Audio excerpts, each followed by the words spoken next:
Hi ladies, how are you? We miss you so much. We wanted to bless you and brighten your day with a little bit of DIY action. And what better way to do that than with flowers? I have grabbed some of my absolute favorite springtime florals, some hydrangeas, some ranunculus, some roses, of course some eucalyptus, and some palms. We're going to put them together to create a gorgeous bouquet that could be used at a special event, a baby shower, for a birthday gift, or just to brighten up your home. So I like to start with the hydrangea first because it's the biggest and fullest, and then I sort of build from there. So I have already gone in and stripped all of the flowers of any thorns, any extra leaves, any dead pieces, because I want everything to thread through very nicely. So I grabbed some hydrangea, and now I'm going to grab some ranunculus and just, like I said, thread them right through. And you'll see that as you start to go and as you put more and more through the center of these hydrangeas, everything kind of just melts together and is very seamless. So let's get this guy in there. You want to be delicate, but there's no real rhyme or reason. There's no wrong way to do it, no matter what people tell you or what you think. You cannot do this wrong. So don't be afraid. Once I show you how to do this, you are going to be so excited to get out there and grab any and every flower you can find and turn it into something beautiful. So got some roses in here. Again, I'm threading them right through the center of these hydrangeas to kind of make this look seamless. All right, let's twist it a little bit. What do I want next? I'm gonna pull this leaf off, actually, is what I'm gonna do.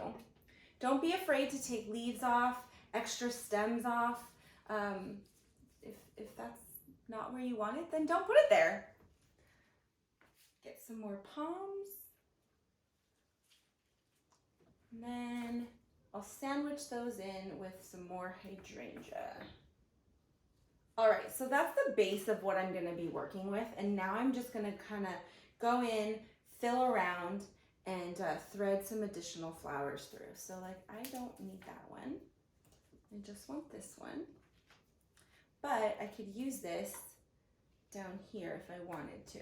Now, if I was making a bridal bouquet, I would use any and every piece because it's not going to be sitting in water, so I'm not going to worry about that. I'm using this here at home, so I want to make sure that every single stem is going to touch the water. So anything that I break off, I won't add in. Maybe I'll get a bud vase and make a small arrangement for that. All right, we need some more roses, right? These ones don't smell that strongly. Have you ever noticed the roses that you buy at the store, because they're commercial, they don't smell. There is nothing better than a homegrown rose. So beautiful. Oops. All right, so this can come off. I'm gonna thread another ranunculus. I love these bright orange ones. I'm gonna thread it right through the top so it sticks out nice and bright. Same with this one. Thread this one right through the top.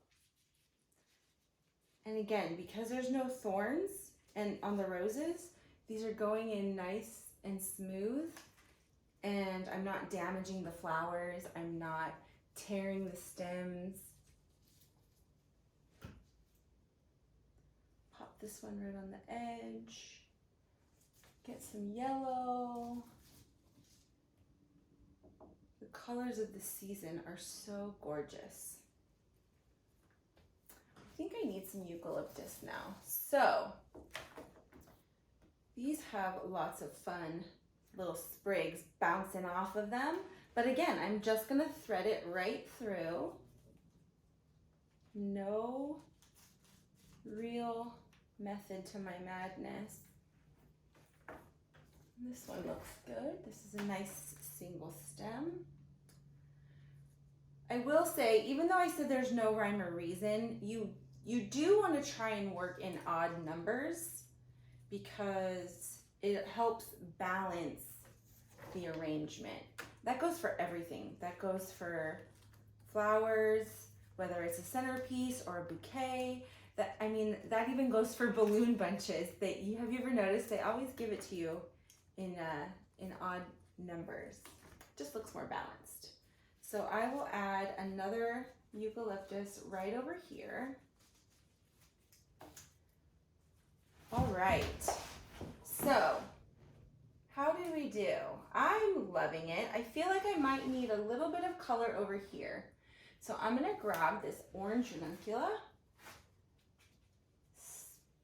pop it right in this spot right here.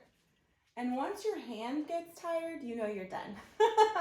So if this was a bridal bouquet, quick and simple, nice and round, you could always match a similar color scape for bridesmaids or mothers of the bride, but this is exactly what I want. So I have my vase right here. I'm gonna pop it in there. So the fun thing about arranging in your hand is it's not too tight and you can play with it later. So all of this is gonna touch down here. I have room temperature water in this vase. I also added bleach. I don't know if you knew that, but bleach in your water will help your flowers stay alive longer. And you always want to make sure, no matter what, even if you're not arranging, if you bring flowers home or someone brings home flowers to you, you always want to give them a fresh cut. And you should give a fresh cut and fresh water every few days. Okay, so fresh cut on all of my flowers. Pop it right in the vase. And there we go. Now, I could play with it a little bit more if I wanted to. I'm really happy with how this turned out. I guess I have this empty spot right back here. So I could pop another guy. Pop another guy right in here. And then I think we'll be done. Yep, that's what I needed. All right. So that was your simple DIY on how to throw together a quick arrangement for your house to brighten up your spirits, brighten up your home, and bring a smile to your face. So again, we miss you so much. Hope you're having a great day, and we cannot wait to see you at the Women's Conference on July 17th and 18th. Bye.